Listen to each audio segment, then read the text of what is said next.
2024-25 நிதி ஆண்டிற்கான தமிழ்நாடு அரசின் நிதிநிலை அறிக்கை. இன்னும் காப்போம். நம்மை காக்கும் 48 சிகிச்சைக்கான உச்சவரம்பு 1 லட்சத்தில் இருந்து ரூபாய் 2 லட்சமாக உயர்வு. தொகுதி பங்கீடு தொடர்பாக திமுகவுடன் இந்திய கம்யூனிஸ்ட் கட்சி நிர்வாகிகள் 3ஆம் கட்ட பேச்சுவார்த்தையில் ஈடுபட்ட பிறகு செய்தியாளர்களை சந்திக்கிறார்கள். பார்க்கலாம். கருத்தை வெளியிட முடியாது. நல்லபடியாக முன்னேற்றமும் மிக விரைவில் நல்ல முடிவு எட்டப்படும். நன்றி.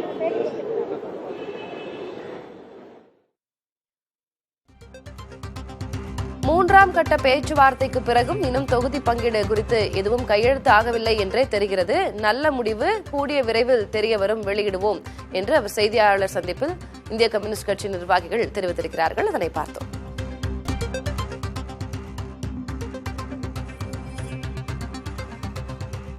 ஒப்புதல். பிஜேபி அது சார்ந்த அணிகளும் முற்றாக வேறறுக்கப்படும். அதில் உறுதியான நம்பிக்கை இந்திய கம்யூனிஸ்ட் கட்சிக்கு உண்டு. நிறைவாக 3வது கட்டமாக இப்பொழுது நாங்கள் பேச்சுவார்த்தை நடத்தினோம். நிறைவான கட்டத்தை நெருங்கியுள்ள நிலையில் மாண்பு முதலமைச்சர் அவர்களின் பிறந்த நாள் கொண்டாட்டங்கள் முடிந்தவுடன் எல்லாம் நல்லபடி நடக்கும்.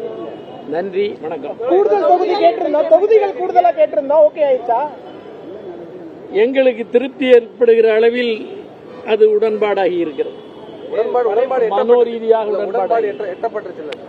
மனோ ரீதியாக ஒப்புதல் கொடுக்க இசைவு ஏற்பட்டிருக்கிறது. ஆமா, பிஜேபி அது சார்ந்த அணிகளும் முற்றாக வேறறுக்கப்படும்.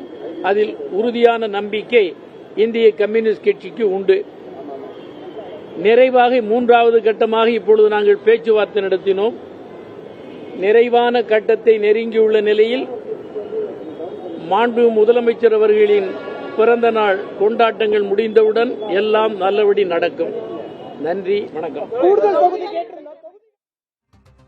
இந்திய கம்யூனிஸ்ட் எம்பி சுப்பராயனின் செய்தியாளர் சந்திப்பை பார்த்தோம். திமுக இந்திய கம்யூனிஸ்ட் இடையே தொகுதி உடன்பாடு ஏற்பட்டிருக்கிறது. இன்னும் கையெழுத்தாகவில்லை என்றாலும் இசைவு ஏற்பட்டிருக்கிறது என்று அவர் தெரிவித்திருக்கிறார். திமுக இந்திய கம்யூனிஸ்ட் கட்சியிடையே இன்று தொகுதி பங்கீடு தொடர்பாக 3ஆம் கட்ட பேச்சுவார்த்தை நடந்து முடிந்தது. கிட்டத்தட்ட இது நிறைவடைந்து விட்டதாக அவர் தெரிவித்திருக்கிறார். உடன்பாடு எட்டப்பட்டதாகவும் தெரிவித்திருக்கிறார். இன்னும் அது கையெழுத்தாகவில்லை என்றாலும் மன ரீதியாக ஒரு இசைவு ஏற்பட்டிருக்கிறது என்ற தகவலை செய்தியாளர் சந்திப்பில் கூறியிருக்கிறார்.